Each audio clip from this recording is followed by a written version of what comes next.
안녕하세요. 시사건건 홀스영입니다. 대선 후보 토론 심층 분석, 마지막 시간입니다. 더 디테일하게 분석해 드리고 싶은데 양이 너무 많네요. 떡밥이 이미 다 식어가고 있기 때문에 세 번째 이야기로 대선 후보 토론회는 마무리하도록 하겠습니다. 자, 민주당의 이 후보가 국민의힘 윤 후보에게 사드 배치 관련 질문을 합니다. 여기에서 윤 후보가 큰 실수를 하게 되는데요. 수도권을 지키기 위해서 사드를 추가 배치하겠다, 이런 공약을 냈잖아요. 이건 정말 잘못된 공약인데 계속해서 고집하느라 손해가 누적되고 있습니다. 먼저 화면부터 보겠습니다. 사드 배치, 이거 고고도 미사일 방어체계인데 수도권에 하면 고고도 미사일은 해당이 없습니다. 왜 그걸 다시 설치해서 중국의 반발을 불러와서 경제를 망치려고 하는지, 이거 어디다가 설치할 건지 그 한 말씀 한번 해봐 주시죠. 사드에 대해서 조금 더 알아보셔야 될 것 같은데요. 북한에서 수도권을 겨냥할 경우에는 고각 발사를 하는 경우가 많기 때문에 당연히 수도권에 필요합니다. 그러나 이 요격 장소는 꼭 수도권이 아니어도 강원도든 충청도든 아니면 경상도지만 조금 더 땡겨 오든, 그건 제가 볼 때는 위치는 군사적으로 정해야 될 문제라고 저는 생각합니다. 자, 여기에서 엄청난 실수를 하게 됩니다. 수도권 유권자들을 달래기 위해서 충청도, 강원도, 경상도 이 유권자들을 버리는 이런 대실수를 하고 말아요. 자, 사드 추가 배치는 누가 봐도 협중 정서를 활용한 표 얻기, 그 이상 그 이하도 아니거든요. 우리 마삼중 대표와 국민의힘 선대위에 있는 2030, 이 남성들의 머릿속에서 나온 아이디어인 것 같은데 이건 대실수예요. 안 해도 되는 사드 추가 배치 공약 때문에 이걸 해명하느라 표 떨어지는 행동이 반복되고 있다는 겁니다. 수도권의 표를 얻기 위해서 수도권을 지키기 위한 사드를 추가 배치하겠다. 그런데 이 사드는 충청도나 강원도나 경상도에 배치할 수 있다. 그렇다면 수도권 유권자만 유권자냐라는 얘기가 바로 나올 수밖에 없지 않겠습니까? 윤 후보가 사드에 관련된 지식이 조금이라도 있었다면 이 공약을 받지 않았을 겁니다. 결국은 마삼중의 얄팍한 전략에 후보도 엄청난 손해를 보고 있다, 저는 이렇게 느껴지거든요. 국민의힘 선거운동 참모가 너무 얄팍하다. 거기에 무지한 후보까지 더해져 있으니 아주 대환장 파티가 펼쳐지고 있다, 이렇게 이해하시면 될 것 같습니다. 브룩스 전 주한미군 사령관도 추가 사드 필요 없다 이렇게 말을 했는데 왜 그 말씀을 계속해서, 그거는 제가 보기에 잘못 알고 이거 계십니다. 안보 불안을 조성해가지고 표 얻으려고 경제 망친다는 지적이 있는데 어떻게 생각하세요? 안보가 튼튼해야 주가도 유지가 되고 이 대한민국의 이 소위 말하는 어떤 국가 리스크라는 것이 이제 주는 거고요.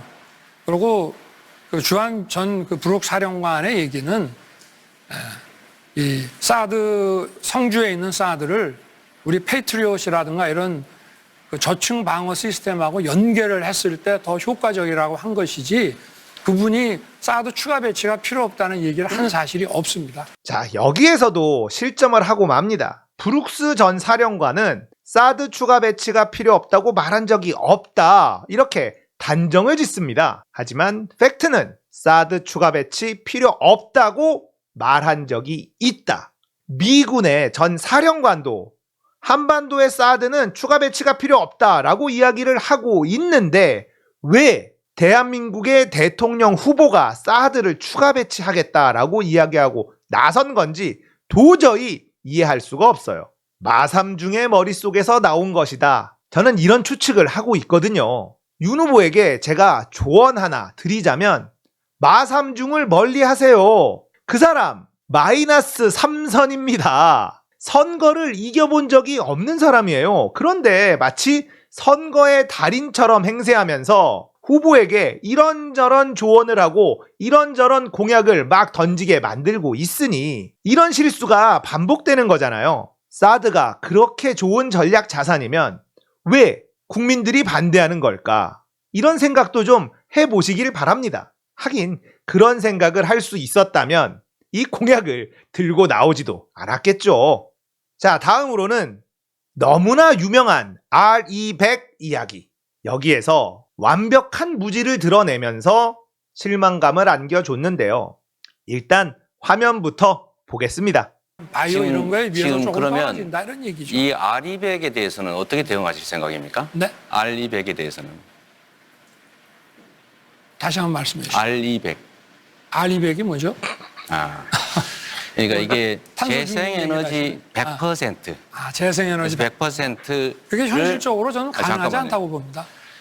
가능하지 않다고 생각하시지만 전 세계 유수한 글로벌 기업들이 이미 R200을 채택해서 재생에너지 100%로 생산하지 않는 부품을 공급받지 않겠다는 게 정말 많지 않습니까? 우리 안 후보님 너무 잘 아실 것 같아요.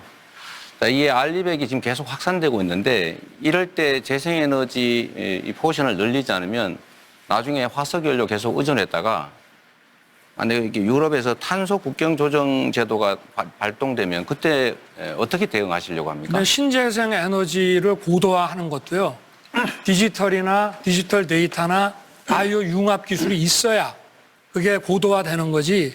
그냥 수소 경제라고 하는 건 너무 막연한 말씀입니다. 아니 수소 경제 수소 경제라는 것도 수소 아까 말씀하신 포집 기술부터 그 활용 기술 이런 모든 것이 자 수소도 수소를 자, 실는 제가 탱크가 좀, 네, 알겠습니다. 그게 네, 네. 파이버로 만드는 거 아니겠습니까? 제가 드리는 말씀은 재생에너지로 제품을 생산하지 않으면 네.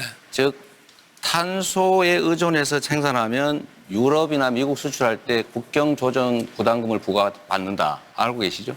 그거는 석탄인 경우지 꼭 재생에너지만이 아니고 원자력이라든가 이런 다른 전기 에너지들인데 탄소를 발생시키지 않는 전기 에너지를 쓴다는 뜻이지 그게 어떻게 자, 그러면요. 재생에너지만 갖고 알겠습니다. 얘기하십니까? 그게 현실적으로 EU 텍소노미가 현재 매우 중요한 의제인데요. EU 텍소노미에서 지금 원자력 관련된 그 논란이 있지 않습니까? 네네. 원전 전문가에 가깝게 원전 주장하시는데 이 문제는 어떻게 해결해 나가실 생각이신가요? 아니 지금 유럽을 봐도 지금 독일이 원전을 없앴다가 결국은 프랑스에서 수입하고 또 러시아에서 가스 들여오고 그렇게 하고 있지 않습니까? 제가 드리는 말씀은 그 뜻이 아니고 네. EU 텍소노미라고 하는 새로운 제도가 논의되고 있는데 네. 여기에 대해서 원전 문제를 어떻게 대응하실 생각이냐고요. 아니 EU 뭐란 건 저는 들어본 적이 없으니까 좀 가르쳐 주시고요. 그러면 제가 설명해서 네, 말씀드릴게요. 거기서 EU 텍소노미는 녹색 분류 체계를 말하는데 네. 여기에 원전을 포함시킬 것이냐 말 것이냐 논란이고요. 네. 이걸 녹색 에너지로 인정할 거냐 말 거냐인데 우리나라는 어디에 지을 것이냐, 핵 폐기물을 어떻게 해결할 것이냐가 주요 의제여서 이 두 가지가 해결이 안 되면 이 녹색 에너지로 분류가 안 된다라는 것이거든요. 우리나라 원전 어디에다 지을 생각이십니까? 아니 그러면은 제가 한번 여쭤보겠습니다. 아니 답을 해주시면 신재생 에너지만 가지고 지금 2050의 탄소 중립과 산업 경쟁력이 유지가 된다고 보십니까? 아니 제가 말씀드리는 거 먼저 네. 답을 해주시고 제가 질문하는 시간이니까요. 원전을 어디에다 짓느냐 하는 문제는 그거는 그 원전의 입지 문제는 지금 여기서 제가 네. 어디에다가 폐기물은 짓겠다 어떻게 이렇게 처리? 할 수 지금 이미 폐기물이 제대로 처리되지 못하고 있는 상황인데 그건 어떻게 처리하실 겁니까?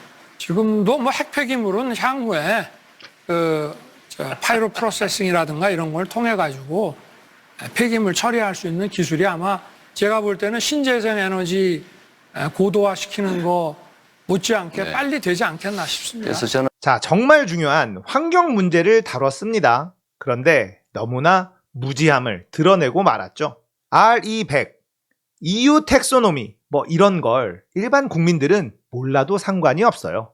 하지만 대한민국의 지도자는 반드시 알아야 되는 아젠다입니다. 시대가 엄청 빠르게 변화하고 있어요. 정부가 이에 맞춰서 대응해주지 못하면 대한민국의 기업들은 도태될 수밖에 없는 그런 위급한 상황입니다. 그런데 전혀 몰라. 자, 원자력 발전, 저렴하고 안전하고 친환경적이다. 이렇게들 얘기하는데 이 저렴한 건 폐기물 처리 비용을 뺀 거예요. 이 폐기물 처리 비용을 집어넣으니 결코 저렴하지 않더라. 위험한 건 말할 것도 없죠. 자, 국민의힘 윤 후보가 이런 얘기도 했습니다. 파이로 프로세싱. 자, 어디서 주워 들은 건 있어요. 분명 주변에 이 원전 마피아 관련된 사람들이 존재하는 것 같습니다. 파이로 프로세싱은요, 이미 가성비 안 나온다, 이렇게 결론이 난 거예요. 이게 뭐냐면 폐기물에서 추가적인 에너지를 추출해낸다라는 건데, 이거 가성비도 안 나오고 유해물질도 많이 나온다고 해요. 그래서 안 해요. 아무도 안 합니다. 얄팍한 지식으로 이야기하려니 안 하니만 못한 말들이 쏟아져 나오죠. 윤 후보의 토론 태도를 보면 모르는 영역일 때 오히려 말이 많아집니다. 중언부언, 횡설수설, 이런 모습을 보여주게 되죠. 원전 예찬론을 펼치고 있기 때문에 이 정도는 알고 있었어야 된다, 저는 이렇게 생각하거든요. 모르는 건 그냥 모른다고 얘기하고 넘어갔어야 되는데 R200 얘기하는데 수소 타령을 하고 있고 횡설수설을 하지 않습니까? 이런 태도는 국민들을 불안하게 만들죠. 무지한 것도 문제인데 아는 척까지 한다, 이건 더 불안감을 가중시키는 그런 토론 태도라고 볼 수 있습니다. 모르면 모른다고 솔직하게 말하고 배워나가는 모습이 차라리 태도로서는 좋은 태도예요. 어차피 윤 후보가 무식한 건 많은 사람들이 알고 있는 상황이고, 그런 상태에서 인정하고 배우려는 자세, 이런 자세를 보였으면 훨씬 좋은 점수를 얻을 수 있었을 겁니다. 하지만 아는 척을 하면서 횡설수설, 동문서답, 이런 발언을 이어나가니 유권자들이 봤을 땐 더 불안해질 수밖에는 없는 거겠죠. 아주 나쁜 태도를 보여준 겁니다. 자, 이러면서 윤 후보가 R200이나 EU 텍소노미를 거론한 이 후보를 겨냥해서 비판을 했어요. 그런 걸 알려주는 게 예의다, 이런 얘기를 하면서 언론에다가 비판을 했는데 알려줬잖아요. R200이 뭔지, EU 텍소노미가 뭔지 알려줬습니다. 그러고 물어봤는데도 횡설수설한 건 본인 아닙니까? 모를 수는 있어요. 그 이후의 대응이 정말 최악의 태도였다, 이렇게 분석하고 싶습니다. 자, 이번 대선 후보 토론의 심층 분석 모두 마무리하도록 하겠습니다. 총평을 내리자면 민주당의 이 후보는 평타 이상 쳤다, 국민의힘 윤 후보는 망했다, 심, 안, 나도 있다, 이 정도로 정리할 수 있을 것 같네요. 다음 토론회가 성사가 되면 좀 더 빠르게 분석 영상 만들도록 하겠습니다. 재밌었다면 구독, 좋아요, 알림 설정 부탁드릴게요. 감사합니다.